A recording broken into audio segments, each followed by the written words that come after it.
Vadori, meilleur film pour La Vénus électrique. Et l'actrice Mélanie Thierry pour l'ensemble de ses rôles romantiques. Je tiens 2 cygnes apprivoisés à qui j'arrive à faire tenir la pose très longtemps. Je tiens un prix. Je tiens un prix et je tiens à ce prix qui me fait très très plaisir parce que il résume assez bien le propos de mon film et son projet, ouais. Donc ça me fait très plaisir.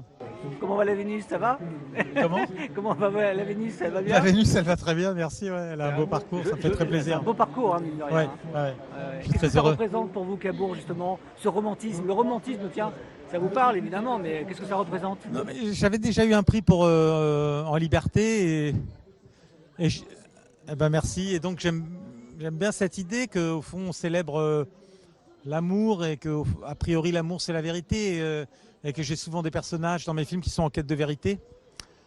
Donc ça me va, c'est bien, c'est chouette, ça me fait très plaisir. Et puis c'est un festival que j'aime, qui est très très chaleureux. Non, mais je suis émue, je suis honorée, je suis heureuse que toutes ces petites que tout le chemin finisse par ressembler à quelque chose. Alors on sème pas des cailloux, mais j'ai l'impression que chaque rôle, chaque caillou finit par dessiner quelque chose qui me plaît et ça me touche que ça puisse Toucher les autres? Bah oui. Et puis forcément, à côté de vous, un certain Alex Lutz. Ça va, Alex? Ouais, ça va. Bon, Pardon. on est fiers, on est content, on est heureux. Ah, évidemment. j'étais fier comme Artaban, ouais. Ouais. Bah ouais. Mais C'était- vraiment. C'était une belle aventure, déjà une belle histoire déjà, qui depuis des mois et des mois, voire même des années, ce Ah oui, projet des années, ouais. tenait à cœur. Et donc voilà, aujourd'hui, le cœur il bat ici à Cabourg. Oui, et puis à chaque fois, j'ai pu emmener les films ici. Donc ça, c'est super.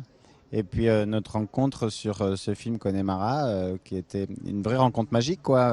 Mais vraiment, j'ai écrit Hélène et elle l'a offert avec une telle vibration qui vibrait dans ce que j'imaginais. Ça, c'est vraiment incroyable. Moi, j'ai fait de la mise en scène au théâtre, mais je veux dire, à la caméra, j'avais toujours mon grain de sel à foutre dedans en tant qu'acteur, pas là. Donc là, je donnais les clés. Et elle les a prises si sublimement, donc je suis trop content. Très rare dans les médias, on retrouve dans un instant Emmanuel Béard sur le tapis rouge de Cabourg. À Hollywood, les nouvelles vedettes du grand écran révolutionnent l'industrie du cinéma. Et les dollars pleuvent pour produire le premier film des Mignons. Sauf que maintenant, il leur faut des monstres. Tu as écrit un film de monstre? Si, comme Pikachu. Arr, arr. Pour faire ton monstre, que vas-tu utiliser? Ah.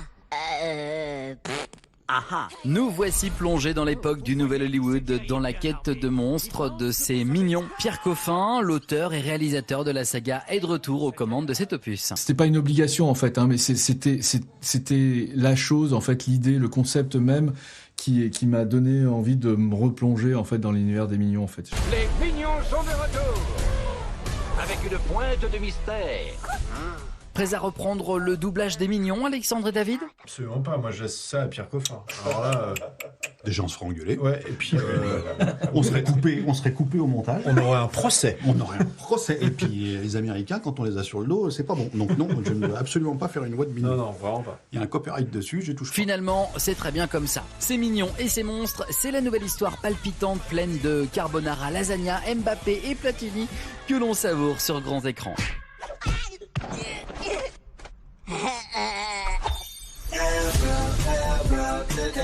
Nous voici à nouveau sur le tapis rouge à Cabourg, un festival que l'actrice Emmanuelle Béard résume par un seul mot, fidélité, c'est ça? Ça fait 40 ans que je viens, donc déjà, joyeux anniversaire. Eh ben justement, vous êtes venu pour cet anniversaire, qu'est-ce que ça représente? Ah ouais, vraiment. Ah, c'est une question de fidélité à ce festival merveilleux. C'est une question de fidélité à Suzelle Pietri. Voilà, je trouve ça... c'est des grands et très beaux souvenirs. Moi, je suis venue la première fois pour Manon des Sources, c'est vous dire... Donc c'était il y a 40 ans. 40 ans déjà que ce festival unique en France célèbre le cinéma sous le signe des émotions, de l'amour, des passions, des rencontres.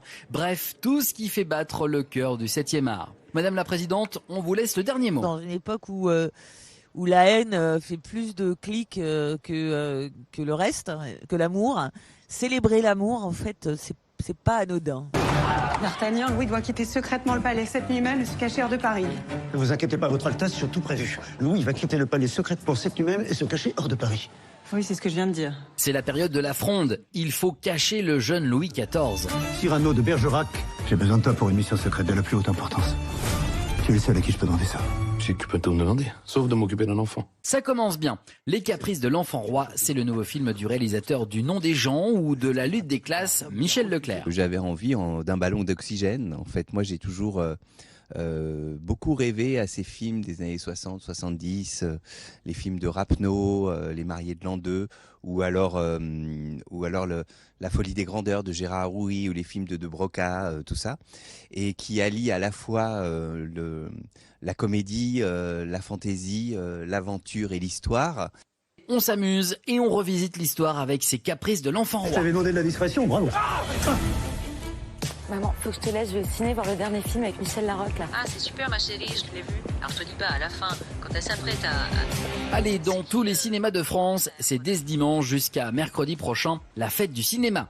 Toutes les séances sont proposées au tarif unique de 5 €. N'hésitez pas à en user et en abuser pour aller voir ce film de Michel Larocque ou un autre. D'ailleurs, on vous parle de ce Mission Improbable avec Michel Larocque ? C'est la scène où elle... La scène où elle... C'est parce que je préfère le faire moi-même. Profitons de la fête du cinéma. Du 28 juin au 1er juillet, 5 € la séance. Le Quai d'Orsay vient de m'appeler. Et c'est pourquoi? Je ne sais pas, sauf que c'est urgent. C'est disponible pour vos petits écrans Blu-ray, DVD et VOD. Le cinéaste Pascal Bonitzer s'essaie au polar avec le commissaire Maigret, incarné par Denis Podalides, qui enquête sur le meurtre d'un ancien ambassadeur. Son investigation révèle une correspondance amoureuse secrète de 50 ans avec une princesse, ouvrant la voie à une affaire mêlant secret de famille et passions enfuies. La semaine prochaine, nous nous baignons avec Miss Mermaid. Nous découvrons ce chant de fraises pour l'éternité avec Philippe Robot, animateur radio, et André Isena Idiot. Ce n'est jamais quand on croit être en état de séduction qu'on séduit. 40 ans après Manon des Sources, nous avons eu un grand plaisir à retrouver Emmanuel Béard depuis le Festival de Cabourg dans votre Maxiné.